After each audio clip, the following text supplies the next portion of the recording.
السلام علیکم ورحمۃ اللہ وبرکاتہ۔ الحمد للہ رب العالمین والصلاة والسلام علی سید الانبیاء والمرسلین، اما بعد فاعوذ باللہ من الشیطان الرجیم، بسم اللہ الرحمن الرحیم۔ الحمد للہ آج ہم اپنا 30واں سبق پڑھ رہے ہیں۔ 29 سبق ہمارے مکمل ہو گئے ہیں۔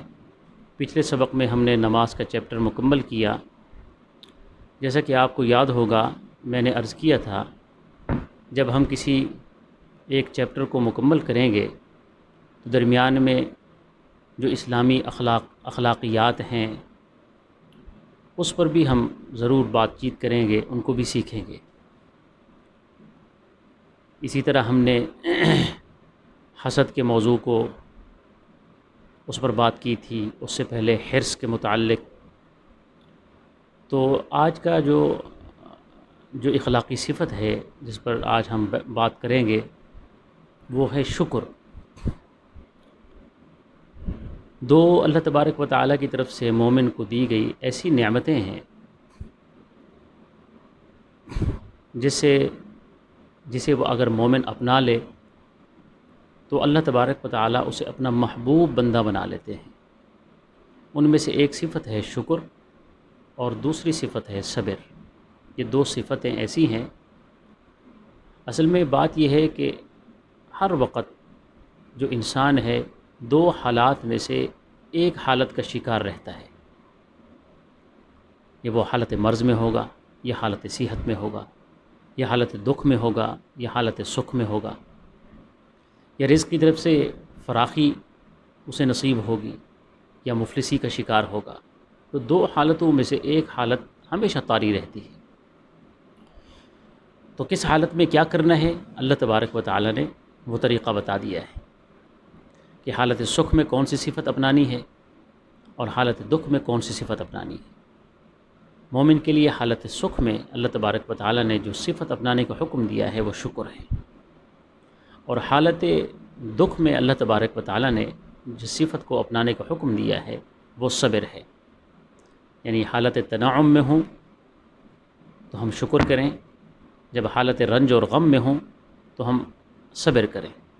یہ مومن کی یہ بہترین اور نمایاں صفات ہیں، اور ان صفات پر اللہ تبارک و تعالیٰ نے بے شمار انعامات کا بھی وعدہ فرمایا ہے۔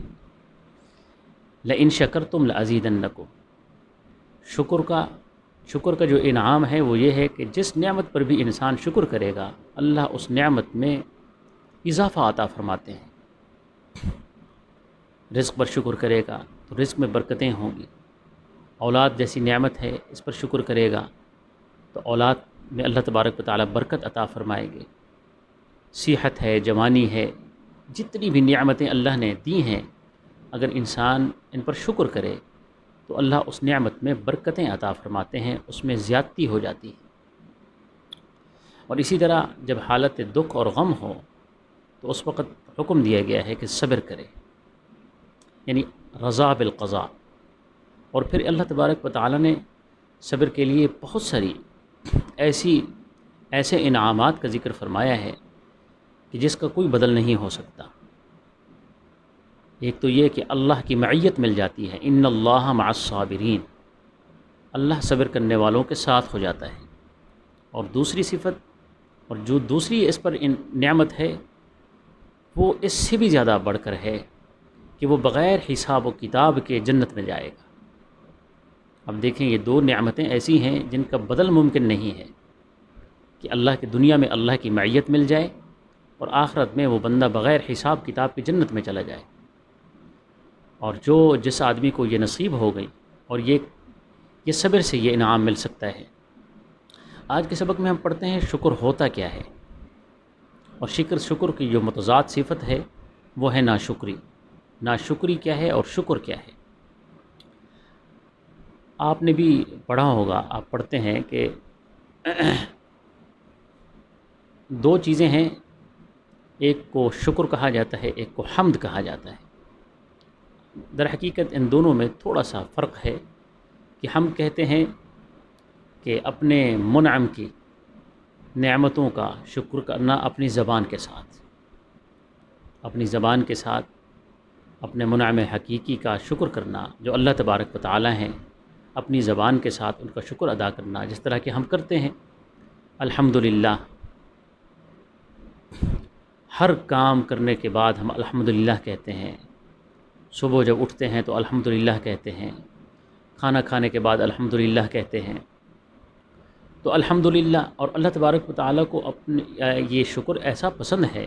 آپ دیکھیں نماز کی ہر رکعت کے اندر سورۃ فاتحہ لازمی قرار دی گئی ہے، یعنی اللہ تبارک و تعالیٰ کو شکر گزار بندہ بھی پسند ہے اور شکر کرنے والی عادت بھی پسند ہے۔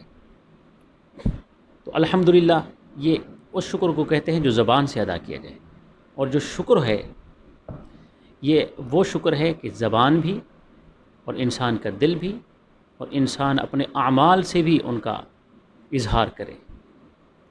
اور اس کو یوں سمجھیے کہ اللہ تبارک و تعالیٰ نے جتنی نعمتیں انسان کو عطا کی ہیں اس نعمت کا شکر علیحدہ علیحدہ ہے۔ آنکھ کی نعمت کا شکر کیا ہے کہ آنکھ کو اللہ تبارک و تعالیٰ نے جس مقصد کے لیے بنایا ہے وہاں اگر اس کا ہم استعمال کریں گے تو یہ آنکھ کی شکر گزاری ہے۔ زبان کو اللہ تبارک و تعالیٰ نے ہمیں زبان جیسی نعمت عطا کی، اور اس کی شکر گزاری یہ ہے کہ ہم زبان سے ہمیشہ اچھے کلمات بولیں، اس زبان سے کسی کو تکلیف نہ ہو، اس زبان سے کسی پر بہتان نہ لگائیں، اس زبان سے کسی کی غیبت نہ کریں، اس زبان سے کسی کو گالم گلوچ نہ کریں۔ تو یہ زبان کی شکر گزاری ہے۔ اللہ نے قوت سماعت عطا فرمائی، اور اس کی شکر گزاری یہ ہے ہم غیبت نہ سنیں، ہم ان محفلوں سے دور رہیں جہاں لوگوں پر الزامات لگتے ہوں، ایک دوسرے پر طعن و تشنیع کی جاتی ہو، بری مجالس میں بیٹھنے سے گریز کریں، اور یہ کان کی شکر گزاری ہے۔ اسی طرح انسان کے پورا جسم ہے، ہر عضو کی اپنی شکر گزاری ہے۔ ہاتھ ہیں، ہاتھ کبھی بھی کسی کو ایذا کے لیے استعمال نہ ہوں، یہ ہاتھوں کی شکر گزاری ہے۔ اسی لیے انسان کا معدہ ہے، اس کو حرام سے بچانا یہ اس معدے کی شکر گزاری ہے۔ اور جب انسان نعمتوں کی شکر گزاری کرتا ہے اللہ اس کی نعمت میں اضافہ فرماتے ہیں۔ اضافہ جو اللہ کے ہاں ہے اس کو کثرت سے بھی تعبیر کر سکتے ہیں آپ، لیکن حقیقت میں وہ برکت مراد ہوتی ہے کہ ظاہراً وہ چیز کم نظر آتی ہے لیکن وہ کفایت کر جاتی ہے۔ بعض لوگوں کی زندگیاں اللہ تبارک و تعالیٰ جو بابرکت بنا دیتے ہیں، آپ دیکھیں کہ وہ مختصر جیتے ہیں لیکن وہ کام صدیوں جیسا کر جاتے ہیں۔ اگر کسی عام انسان کو کوئی ایک صدی بھی عمر مل جائے تو وہ ویسا کام نہیں کر پاتا جو وہ شخص محض چند سالوں میں، عمر کی چند گھڑیوں میں وہ کر لیتا ہے۔ تو اس کے بارے میں کہا جاتا ہے اللہ نے اس کو بابرکت زندگی عطا فرمائی۔ اور اسی طریقے سے اولاد ایک سب سے بڑی نعمت ہے، اور میں اکثر کہا کرتا ہوں یہ اس دنیا کی نعمتوں میں سب سے بڑی نعمت ہے۔ اور اس کی دلیل یہ ہے کہ دنیاوی کسی بھی نعمت کی انبیاء کرام نے اللہ تبارک و تعالیٰ سے دنیا کی کوئی بھی نعمت طلب نہیں کی، عہدہ طلب نہیں کیا، بادشاہت طلب نہیں کی، یہاں تک کہ جتنی بھی نعمتیں ہم گن سکتے ہیں تو انبیاء کرام نے کبھی بھی طلب نہیں کی۔ لیکن اولاد ایسی نعمت ہے کہ ہم انبیاء کی دعاؤں میں اس کا ذکر ملتا ہے کہ ہر نبی نے اپنی دعا کے اندر نرینہ اولاد، صالح اولاد مانگی ہے۔ تو معلوم ہوا اولاد سب سے بڑی نعمتوں میں سے ایک نعمت ہے، اور اس کی شکر گزاری یہ ہے کہ اولاد کی اچھی تعلیم و تربیت کی جائے۔ اور جس آدمی نے اپنی اولاد کی اچھی تعلیم و تربیت نہیں کی گویا کہ اس نے اللہ کی اس نعمت کی ناقدری کی۔ جس طرح شکر پر اللہ نعمتوں میں برکتیں عطا فرماتے ہیں، اسی آیت کے اندر آخر میں کہا وَلَئِن كَفَرْتُمْ، اگر اس نے ناقدری کی اِنَّ عَذَابِي لَشَدِيدٌ، تو پھر ہمارے پاس دردناک عذاب ہے۔ اور اس کی کئی شکلیں ہو سکتی ہیں، اللہ وہ نعمتیں چھین لیتے ہیں بعض دفعہ، اور اللہ تبارک و تعالی اولاد کی اگر ناقدری کر لی اللہ چھین لیتے ہیں۔ چھیننے کے کئی مطلب ہے، نافرمان ہو جانا اولاد کا چھن جانا ہے۔ اسی طریقے سے جوانی ہے، اسی طریقے سے انسان کا علم ہے، اسی طریقے سے انسان کی جتنی بھی صلاحیتیں ہیں اگر وہ مثبت کاموں میں خرچ ہو رہی ہیں تو یوں سمجھیے کہ اس نے اپنی صلاحیتوں کی شکر گزاری کر لی۔ اگر اس نے اپنی صلاحیتیں منفی کاموں میں لگا دیں تو گویا اس نے اپنی صلاحیتوں کی ناقدری کی ہے۔ تو اللہ تبارک و تعالی ہمیں اپنی نعمتوں کا شکر ادا کرنے کی توفیق عطا فرمائے، ہمیں ناشکرا نہ بنائے۔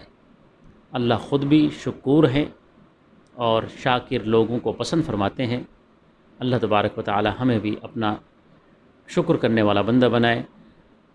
انشاءاللہ کل کی مجلس میں اگلے جو مسائل ہیں، خصوصاً ہم نماز سے فارغ ہو گئے ہیں، پھر کل کی مجلس میں انشاءاللہ ہم مسجد میں جانے کے آداب سیکھیں گے، کیونکہ نماز پڑھنے کے لیے انسان مسجد میں ہی جاتا ہے، تو مسجد کے آداب سیکھیں گے۔ اللہ تبارک و تعالی ہماری اس مجلس کو اپنی بارگاہ میں قبول فرمائے۔ وما علینا الا البلاغ وآخر دعوانا ان الحمد للہ رب العالمین۔